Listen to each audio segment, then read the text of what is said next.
हम बंधेड़े मुखो, जिनके 8 कर्म के बंध नष्ट हो गए, वो मोक्ष है। निरुपम है, निरुपम गुणों में आरूढ़ है। ऐसे ईर्ष्यो अरहंतो होई, ऐसे अरहंत परमेष्ठी हुआ करता है। गाथा में नट्ठे अट्ठे कम बंधेड़ा। देखो, इस बात को समझना, 8 कर्म का बंध का अभाव हुआ है। 8 कर्म अभाव नहीं हुए अरहंत भगवान के। अरहंत भगवान के अभी 4 ही कर्म नष्ट हुए हैं, लेकिन 8 कर्म का बंध नहीं हो रहा है।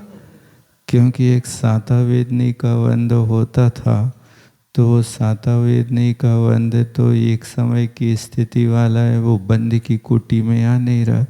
10वें गुण स्थान में जो 12 मुहूर्त की वेदनी का बंध होता था, वो समाप्त हो गया।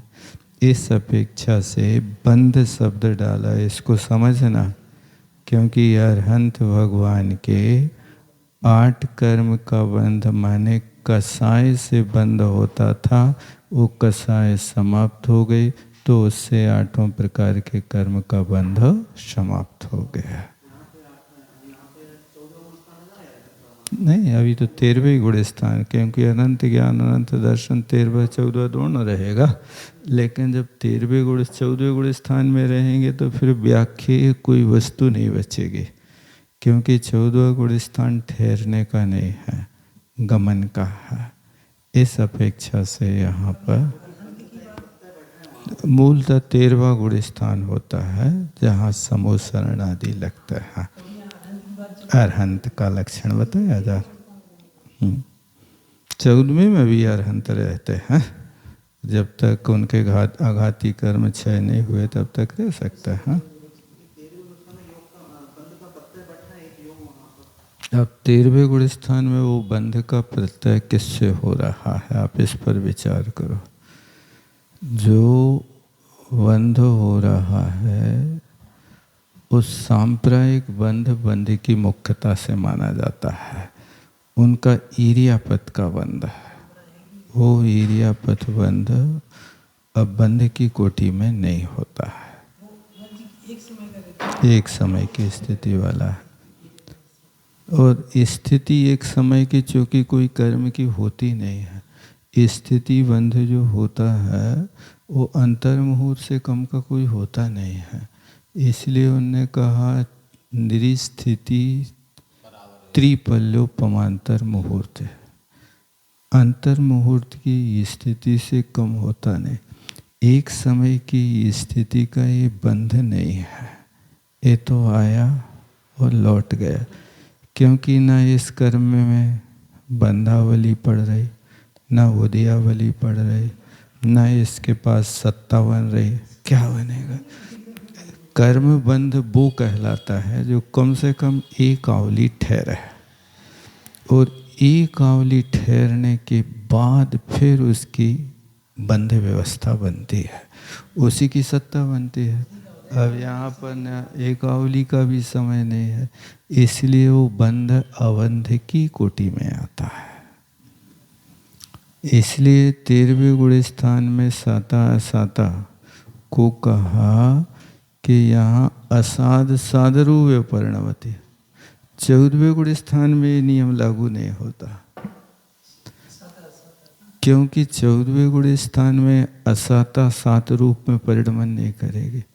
वहाँ क्योंकि असाता का उदय होगा तो असाते के उदय में काम करेंगे, साता का होगा तो साते के उदय में। यहाँ तो साता का बंध हो रहा है, इसलिए असाता सात रूप से परिणमन कर रही है। ये अभी आया था, उसमें अपन ने देखा था।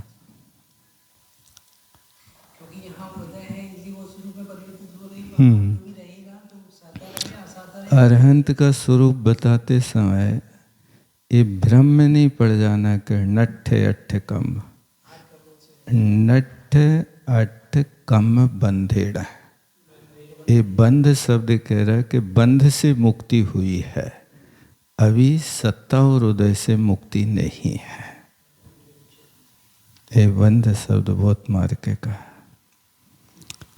अनंत दर्शने सत्तावलोकन मात्र लक्षणे सती तथा अनंत ज्ञाने विशेष गोचर साकार्य सत्य मोक्षो होती थी तावत वेदितव्यम। अनंत दर्शन क्या है? सत्तावलोकन मात्र, जिसको निराकार कहते हैं, तथा अनंत ज्ञान विशेष रूप से साकार रूप होता है, और वही मोक्ष तावत वेदितव्यम, तब तक जानना चाहिए। किससे जानना चाहिए?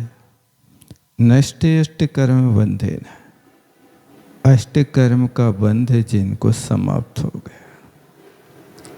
कोई शंकाकार शंका करता है कि मोहक क्षयाज ज्ञान दर्शना वर्णांतरा क्षयाच केवला, ऐसा उमा स्वामी महाराज ने कहा, तो चत्वारी एव कर्माणि अरहते नष्टानि। देखो इन्हें भी शंका उठाई ना कि अरहंत के तो 4 कर्म नष्ट भय हैं, कथम नष्टे अष्ट कर्म बंधे नित्य उच्चते। आप कैसे कह रहे कि अरहंत के 8 कर्म नष्ट हो गए? ऐसा प्रश्न किया तो कहते साधुक्तम भवता, आपने बहुत बढ़िया कहा। साधु उक्तम की संधि विच्छेद कैसे करेंगे?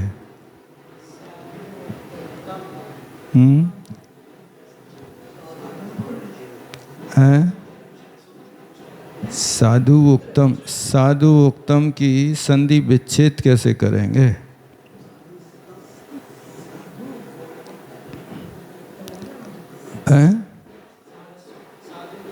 बोलो तो, दाढ़ दबा का क्या बोल रहा? साधवोक्तम कैसे? देखो हेरसु लिखा के दीर्घ लिखा, तो एक उक्तम का ऊ और एक साधु का ऊ, दो मिलकर दीर्घ संधि हो जाएगी। इसलिए 2 शब्द हैं, देखो कर्ता और क्रिया एक वाक्य में बैठी है। साधु उक्तम भवता। आपने बहुत अच्छा प्रश्न किया, गलत नहीं किया। यथा सैन नायके पतते सती जीवती अपि शत्रुवृंदे तन मृतवत प्रतिभासते। जैसे सेना के नायक के पतित हो जाने पर, हार जाने पर, चूंकि सारी सेना जी रही है, अभी तो एक मुखिया पकड़ा गया है, लेकिन मुखिया के पकड़ने पर सारी सेना हार गई, ऐसा कहा जाता है। साधु मृतवत मानी गई है। ये है शत्रुवृंदे तन मृतवत प्रतिभासते। वो शत्रुओं का समूह मरे हुए के समान लगता है। विकृति कारकत्व भावा भावा तथा सर्वेषां कर्मणां मुख्यभूते मोहिनी कर्मणि नष्ट सते वेदनी आयु नाम गोत्र कर्म चतुष्टये सत्यपि भगवतो विविध फलोदया भावात् अघातीनि अपि कर्माणि नष्टानि इति उच्यते। तो देखो युक्ति से बात करते हैं कि विकार करने वाली विकृति कारकत्व, विकार करने वाला भाव कौन था? कर्मों का सेना नायक मोहिनी था। उसके अभाव होने से शेष बैठे हैं वे भी अभावत्ता, तथा सर्वेशम, तो वे कर्म रहते हुए भी उनका अभाव ही माना जाता है। क्योंकि कर्मणा मुख्य भूते, कर्मों का जो मुखिया था वो मोहिनी कर्म के नष्ट हो जाने पर वेदनी आयु नाम गोत्र चतुष्टय बैठा है, फिर भी भगवान के विविध फल उदय अभावात, नाना प्रकार के फल के उदय का अभाव होने से और आघाती कर्म को भी नष्ट हो गया, ऐसा कह दिया जाता है। निरूपम ज्यों ज्योरी चरी वरी, निरूपम गुणम अनंत चतुष्टय, कहते उनके अनंत चतुष्टय गुण उपमातीत है। लक्षणम आरूढ़ हो, इस लक्षण से युक्त है, फिर भी अरहन नष्ट कर्म रहित उच्चते। रेप चढ़ाना उसके ऊपर। अरहन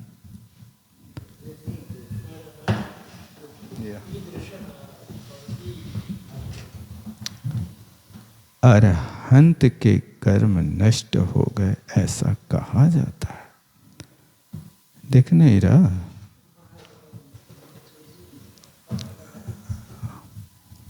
चश्मा में भी कम पड़ रहा।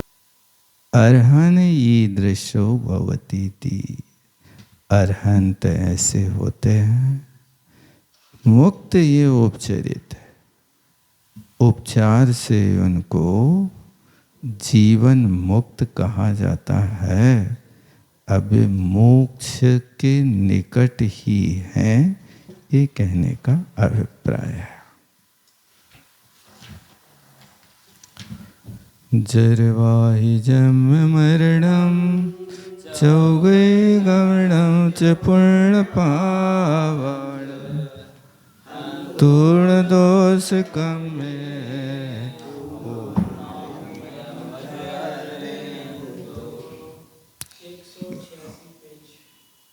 कहते हैं। जरवाहि जन्म मरणम,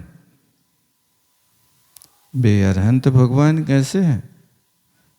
जर जरा माने बुढ़ापा, वाही माने व्याधि रोग, जन्म मरण, इनसे रहित है। चौगति गमनम, चारों गतियों में गमन से रहित है। पूर्ण पावम च, पूर्ण पाप से भी रहित है। और दोष कम में, जो 18 दोष हैं उनसे भी रहित है। ये तो नाणमयम अरहंतो हो, ज्ञानमयी अरहंत परमात्मा हो, होते हैं भूता इत्यर्था। हो भूता के लिए हो ऐसा कोई बनता है, एकता प्रत्यय।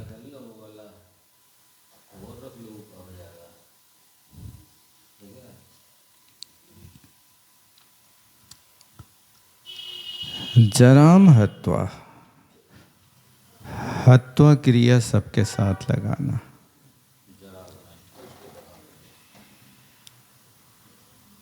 व्याधि महत्वा, व्याधि को नष्ट कर देता है। इतीन पदीन यत महावीर स्वामीना, इस पद से महावीर स्वामी शरणमाशिकम अतिसारम रोगम केवलिना कथयन्ते। लोग ऐसा अपवाद करते कि महावीर भगवान को 6 महीना तक दस्त लगते रहे, रोग हो गया था। अतिसार माने दस्त होता है 6 महीना तक। यही तो लिखा साढ़ मासिकम,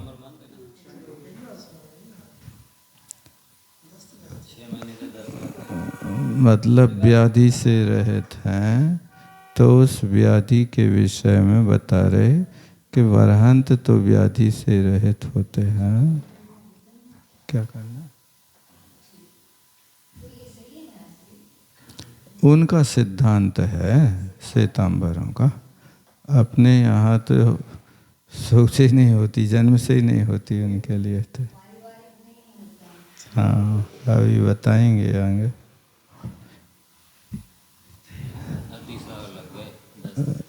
रोगम, ये रोग की सिद्धि करना चाह रहे हैं कि वे मानते हैं, लेकिन अपने यहाँ तो रोग से रहित हैं। तन्मतम निरस्तम, जिनके मत में ये माना जाता है उनके मत का निराकरण किया। जन्म गर्भावास महत्व, गर्भावास का भी त्याग हो गया। इदम अपि पदम एतत् सूचयति यद्देव वंदनाया देव नंदा। हाँ हाँ, ठीक ठीक।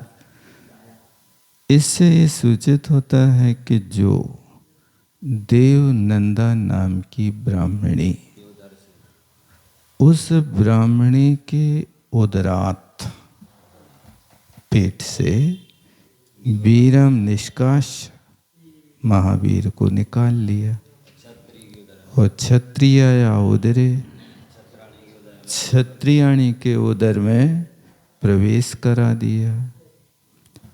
प्रवेशित वान इंद्रा तदपि युक्तम, एक कहना भी गलत है।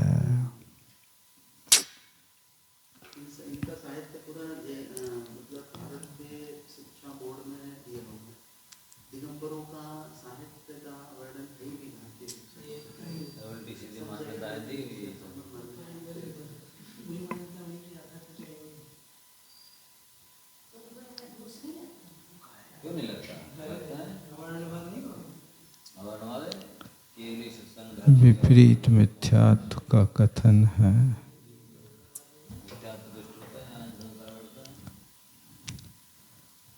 उनके पास अर्थ बल, बुद्धि बल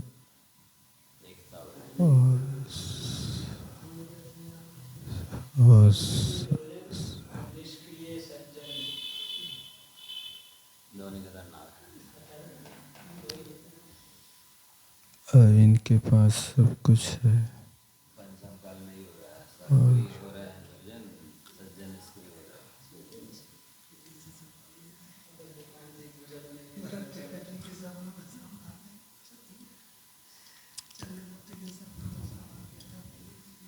क्या कर सकते हैं?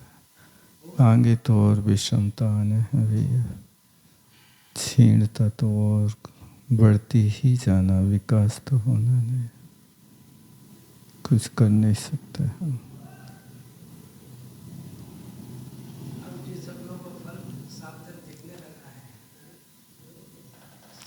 तो आगे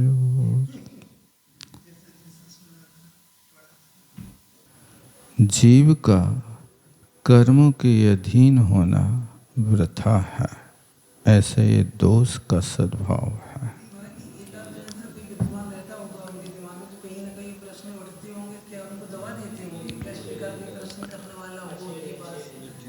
देखो, इनके प्रश्न करता इन्हीं के मत के होते हैं। यदि तुम इनको कोई विरुद्ध प्रश्न करोगे तो उनका उत्तर होगा अछेरे हैं, छेड़ो मत भी उसका। इसका ऐसा मानने पर जीव की कर्माधीनता व्यर्थ हो जाती। अरहंत भगवान मरण को तथा चारों गतियों के गमन को नष्ट कर अरहंत बनते हैं। अर्थात अरहंत भगवान का न मरण होता है, न नरगति गतियों में उनका गमन ही होता है। क्यों? चतुर्गति गमनम चेहत्वा, उन्हें चारों गति के गमन को नाश कर दिया है। पुण्यम पापम चेहत्वा, पुण्य पाप को भी नष्ट कर दिया है। पुण्य पाप को नष्ट कर दिया माने पुण्य पाप के बंध को नाश कर दिया है, अब बंध नहीं हो रहा। हत्वा विनाश दोषा नष्टा अष्टादश दोषान। 18 दोष नष्ट किए हैं, तो वे कौन से हैं? इसके लिए कहते हैं क्षुत पिपा जी। एक मिनट। पुण्य पाप को भी नष्ट कर चुकते हैं। कषायोदय की मंदता में होने वाले शुभ परिणाम पुण्य और कषायोदय की तीव्रता में होने वाले अशुभ परिणाम को पाप कहते हैं। कषायोदय का अभाव होने से अनंत भगवान के पुण्य और पाप दोनों का अभाव रहता है। अरहंत भगवान दोषों तथा कर्मों को नष्ट करके अरहंत।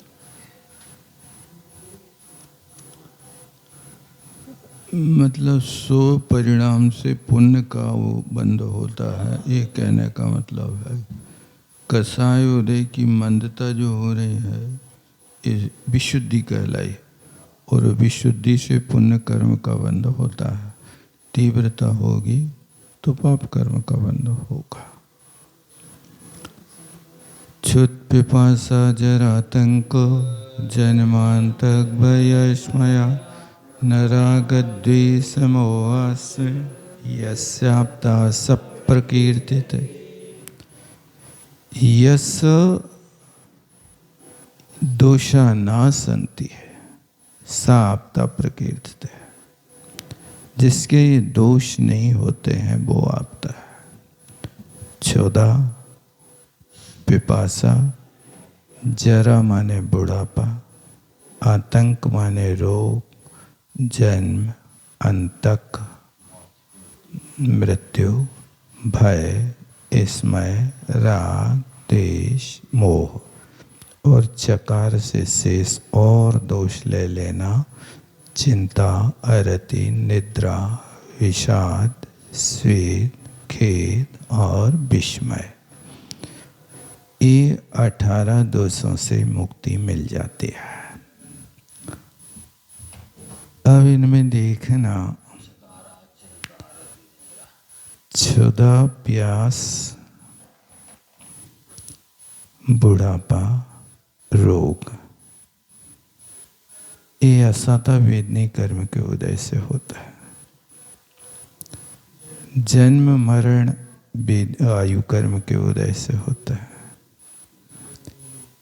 भय गर्व राग द्वेष मोह, ये मोहिनी कर्म के उदय से होता है। चिंता अरति, ये मोहिनी की पर्याय है। निद्रा निद्रा दर्शनी वर्ण कर्म का होता है। विषाद विषाद असाता मोहिनी की रखना आरती कहलाएगी। स्वेद खेद और विस्मय, विस्मय को लोभ कषाय के अंतर्गत रखा है। परिग्रह परिमाण व्रत में समंत भद्र स्वामी ने कहा अति विस्मय क्या है? विस्मय भाराती परिग्रह परिमाण व्रत के अतिचार में रखो ना। धन धान्य आदि ग्रंथम परिमाय तत्व के सुनिष्के सदिच्छा परिमाण नामापि अति विस्म अति बाहन अति संग्रह विस्मय लोभाति भार। ये परिग्रह परिमाण माने लोभ कषाय की उदय की परिणति है। तो ये विस्मय होगा तो लोभ कषाय है। कोई भी वस्तु को देख करके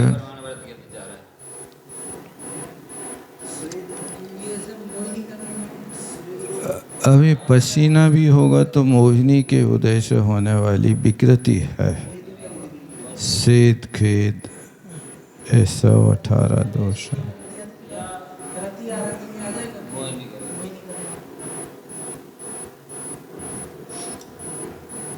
पसीना चकारा चिंता यरति निद्रा विषाद स्वेद खेद विस्मय गृह्यन्ते। मोहाश्चर्य के बाद सूत्र में जो चकार दिया है उससे अरति निद्रा विषाद स्वेद खेद विस्मय इनको ग्रहण करना।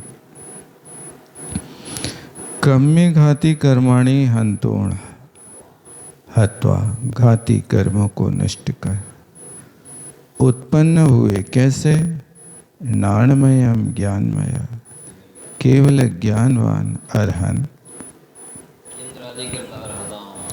इंद्राधिकृत की गई पूजा के योग अनन्य संभावनी, माने जो इंद्रादि पूजा करते हैं वैसी पूजा कोई दूसरा कर नहीं सकता।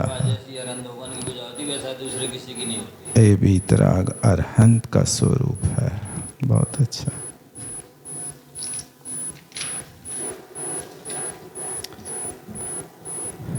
अब इसी बात को अरहंत पुरुष को, ये तो भाव निक्षेप की अपेक्षा से कथन किया, अब द्रव्य आदि की अपेक्षा से कथन करता है। गुण ठाण मगणे पज्जति पाण जीव ठाणे, ठावण पंचवे पणे अब्बायर पुरुषा। गुण ठाण माने गुण स्थान की अपेक्षा, मगणे ही मार्गणा की अपेक्षा, पर्याप्ति प्राण जीव ठाण यानी जीव स्थान, जीव समास जिसको कहता है। ये पंचविधि स्थापना, इस प्रकार के 5 प्रकारों की स्थापना निक्षेप के माध्यम से अरोह पुरुषेण पणे अब्बा, अरहंत परमात्मा की प्ररूपणा करना चाहिए।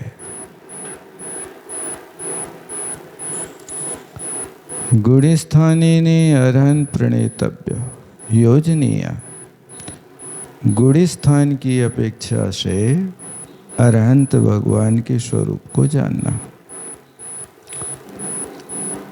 कानी तानी गुणस्थान आने, वे कौन कौन से गुणस्थान है? तन निर्देशो गाथा द्वयन कृत है। मिच्छा शासन में सो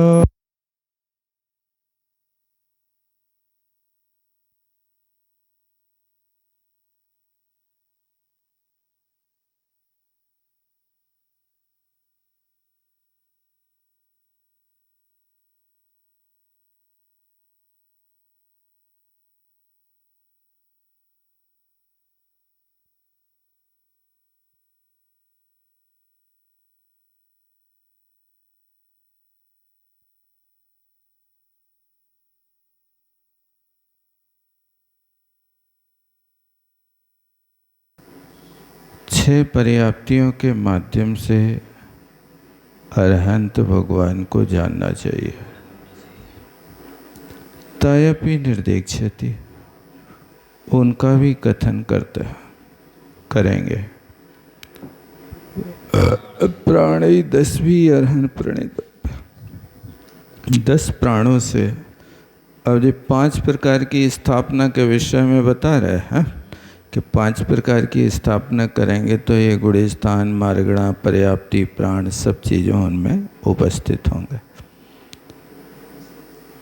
तानपि उनका भी कथन करेंगे। जीवस्थानानि चतुर्दशु गुणस्थानेषु जीवाय सन्ति तानि जीवस्थानानि।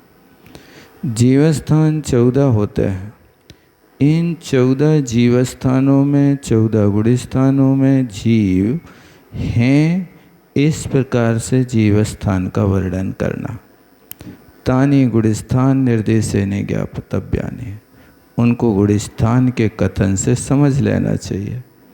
इस प्रकार गुणस्थान, मार्गणा, पर्याप्ति, प्राण, जीवस्थान स्थापना 5 प्रकार की स्थापना योजना 5 प्रकार है। 5 प्रकार की स्थापना से जानना। प्रणेतव्या योजनीया अर्हत पुरुषस्य अर्हत जीवस्य इति। ये 5 प्रकार की स्थापना उनमें लगा लेना चाहिए।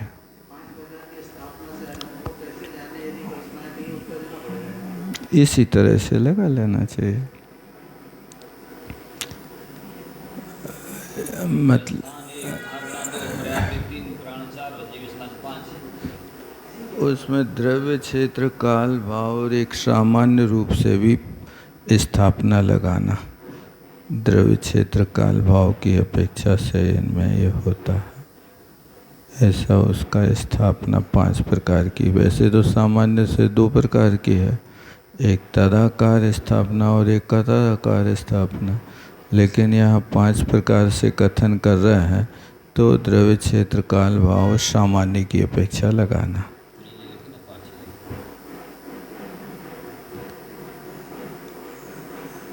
ये तो है थावण पंचवे स्थापना 5 प्रकार से।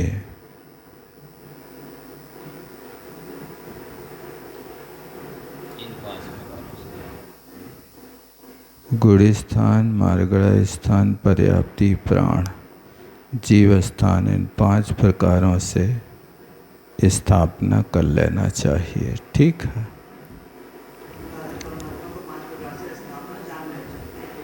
हाँ, तो यही द्रव्य क्षेत्र काल में घटित हो जाएंगे।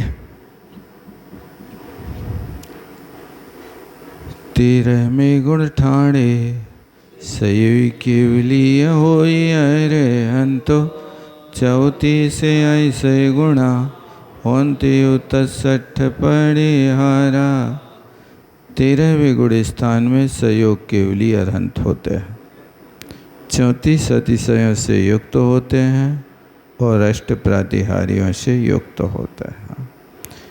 त्रयोदश गुण स्थान है, 13वें गुण स्थान में सयोग केवली अरहंत होते हैं, 34 अतिशय ही गुण कहलाते हैं। भवन्ति विस्फुटम तस्य अर्हत परमेश्वरस्य अष्ट प्रातिहार्याणि। उन अरहंत परमेश्वर के 8 प्रतिहार्य होते हैं। केते 34 अतिशया इति। वे 34 अतिशय कौन से हैं?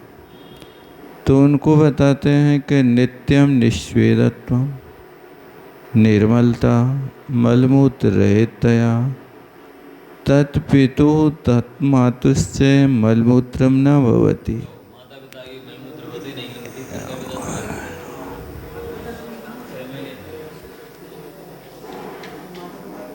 उन्हीं को कहा है न, तप तिथैरा तपियरा हलहर चक्कीय अत्य चक्कीय देवाय भूय भूमा आहारो अत्थिण अत्थिणीहारो। तीर्थंकर उनके माता पिता, हलधर माने बलभद्र, चक्रवर्ती, अर्ध चक्रवर्ती, देवता और भोग भूमिया जीवों के आहार तो होता है, निहार नहीं होता है।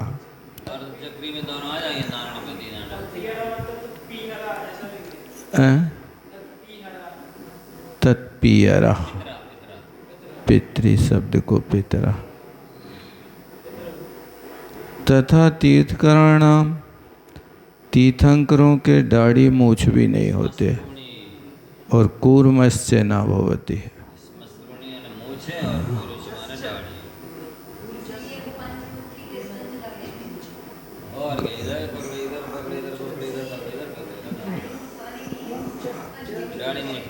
कूर्च माने मूछ होता है और श्रमश्रु माने दाढ़ी है। द्विवचन, दाढ़ी मूछ नहीं होता है।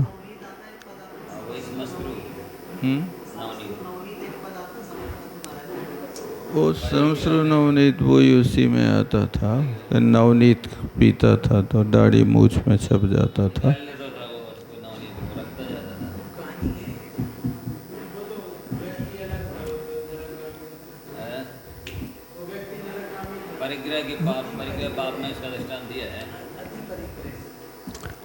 देखो इन तीर्थंकर के लिए भी निषेध किया है, बाकी उनके